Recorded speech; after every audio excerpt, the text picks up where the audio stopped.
So the first step in making your own harness for D-Jet or Bosch D-Jetronic as it's known is to start off with a donor harness. Any year will work. You can generally modify them to work. The caveat is if you have a number, if you have an extra wire, so if you have the number 14 wire in the system and you don't have one of the spare ECU connectors, then you're going to have to keep hunting.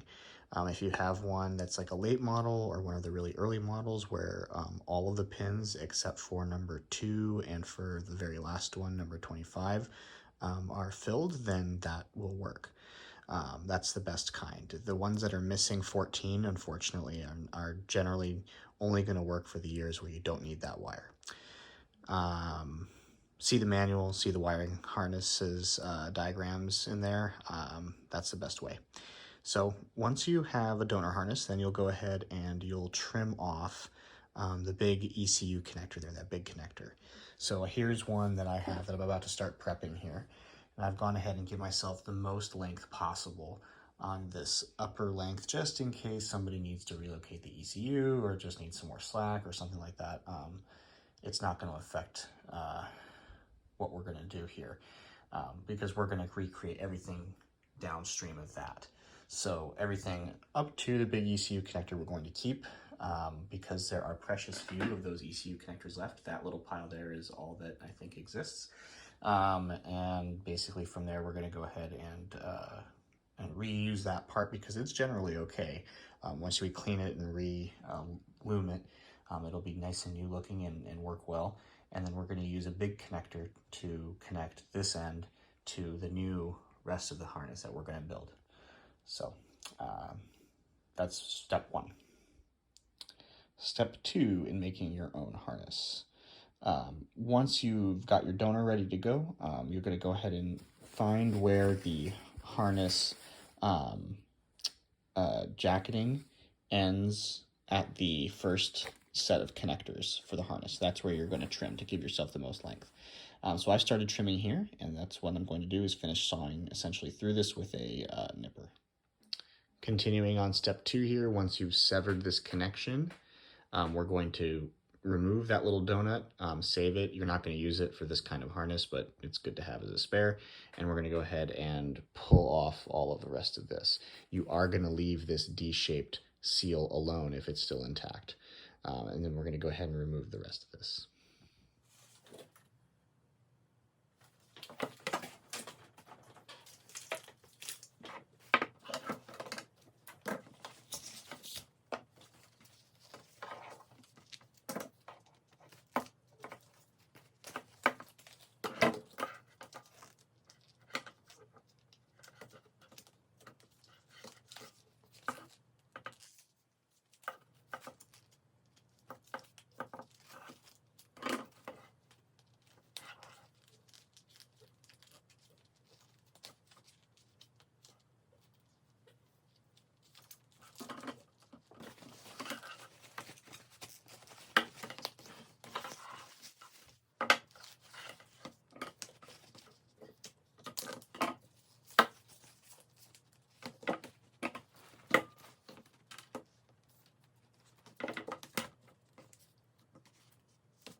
Now we're going to go ahead and trace each one of these from the big connector and label it at this end with a number that corresponds to the same number at the big ECU connector. This is so that when we go to pin the big connector that we're going to put in here, it's really easy to do that just by following a simple schematic here. So there, you can see there real quick.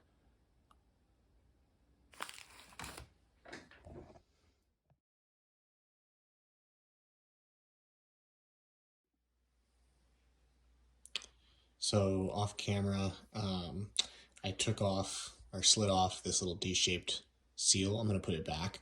But what I'm going to do is use either some mass airflow cleaner or some electric connector cleaner. Either one is pretty safe, but anything electronic safe to clean the wires, and then also add some numbers to the end of them. So I use these wire markers. You can get them at Lowe's or Home Depot or wherever, Ace.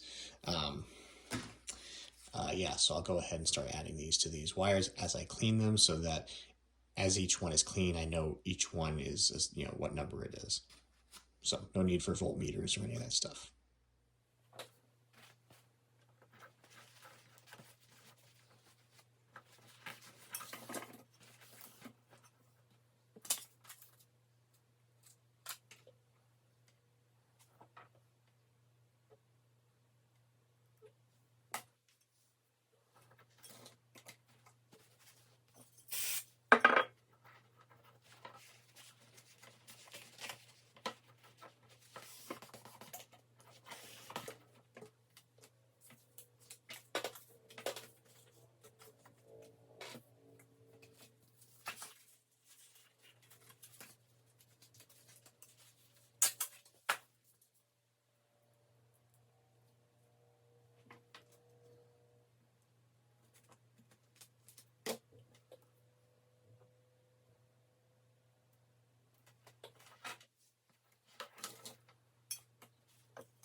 At this point, what you should have is the ECU end with a fresh piece of shrink tube ready to be shrunk, but leave it loose for now, unshrunk, so that you can rearrange wires at this end and trim things and do stuff what you need to do, so there's not tension at either end.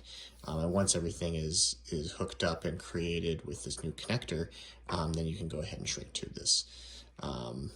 It's the new connector. It has a silicone seal for the wires at this end, so you don't need to worry about covering it all the way to the end.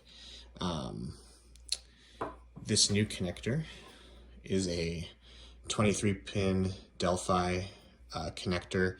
I'll put a link to the part in the write-up for this. And the way it works is essentially it only goes together one way. There's an arrow. It's pretty faint, hard to see. There it is right there. I don't know if you can, the camera can pick that up. There it is. There's an arrow like that on both sides of this connector. And when you line them up and you twist this collar here, it'll bring the connector together, and it has a secure lock. And then this can't be pulled apart. This is a bulkhead through connector. So this end will have the new harness attached to it, and this end is going to go to the ECU end. And there's a lock nut so that in the car, this can be mounted the ECU end can all be hard mounted. And so when you want to drop the engine, you just unhook this from the body of the car with this guy, and then the motor can drop off and you don't have to remove the ECU or do any of that stuff. And that's going to reduce the amount of wear on this connector because you're not going to ever have to unplug it from the computer again. So that's a bonus of doing it this way. Like I mentioned in part 2 or 3, I don't remember now, this is the little write-up I did for using this connector, because this connector is a 23-pin connector, and the D-Jet Bosch connector is a 25-pin connector, but 2 of the pins are always unused. So at most, you're ever only using 23 pins. So this is perfect for this application. So if you can see here, I've just gone through and labeled on the left all of the numbers that D-Jet uses, 1, 2, 3, 4, 5, all the way through 25, and then I just assigned them a letter pin from this connector. Some of the letters on this pin or this connector are skipped, and so you can see there that I, Y, and Z are not used. And so, I just skip those in the alphabet. It's pretty simple. So this is how I wire things up, and that's how I make sure that both ends of this big new connector are correct. I'm going to start crimping these connectors on. Like I mentioned, these are a Delphi connector. The side that we're going to be working on here is going to have these little pins. It's hard to focus there. But these are going to stick out of this connector. So there's going to be a bunch of little pins sticking up like hairs in there. We're going to start from the middle of the circle, so with A, and then work our way out, B, C, D, E, F, G, H, I, J, K, L, M, N, P, Q, all the way out, following the alphabet and following that chart one number at a time. So you start in the middle and then it starts spiraling your way out. That's the easiest and fastest way, and then I'll be trimming and doing things as I go along and crimping those. Some people have asked how this works. These pin connectors, they have little winged tabs. You can see there kind of. The camera's trying to focus, but not doing a great job. Anyway, those go into your standard crimp connector for, uninsulated connectors. And you go ahead and load that into the right sized die for the wire that you're using. In this case, we're using an 18 gauge wire, so I go ahead and put that into the 18 to 22 gauge die here and just line it up because these connectors don't exactly fit.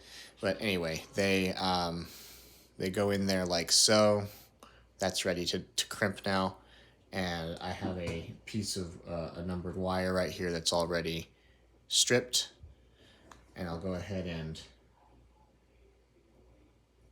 do the crimp. And so now that's a, perfect little crimp. And then you just insert that into the accompanying hole that this is supposed to be. So this is number 16, that's supposed to be P. So I just double check, yep, that's hole number P, or letter P, and I just go ahead and push that through. And then you can see what this is starting to look like with these pins poking through there into this big connector. So this is what the finished top branch, I guess you should call it, will look like. All the pins are in there. All of them correspond to each one of these numbered wires here according to that chart.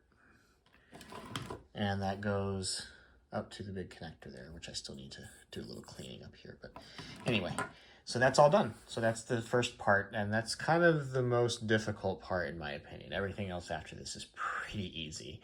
And of course, this is the only part that's essentially reused. Just this short length of wire and the connectors at this end. Everything over here is new and fresh, and then everything that's going to be after that is also going to be new and fresh.